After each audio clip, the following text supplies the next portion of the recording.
ఎవరికైనా ఏదైనా శుభం కలిగితే ఆ శుభానికి కారణం ఎవరు అంటే శంకరుడే. నేను చెప్పట్లేదు ఈ మాట, శాస్త్రములు చెప్పే. శుభములన్నీ కుప్పలు తెప్పలుగా ఆయన పాదముల దగ్గర పడి ఉంటాయిట.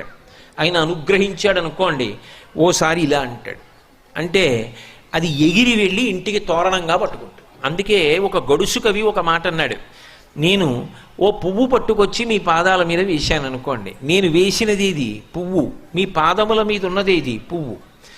నేను ఒక పువ్వు పట్టుకెళ్ళి మల్లికార్జున లింగం మీద వేశాను అనుకోండి, పరమ ప్రేమతో వేశాను అనుకోండి, ఆ పువ్వు ఓ ఏడాది తర్వాత నా ఇంటి మనవడు.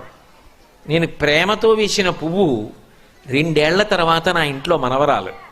నేను ప్రేమతో వేసిన పువ్వు నేను కట్టుకునే ఒక ఇల్లు.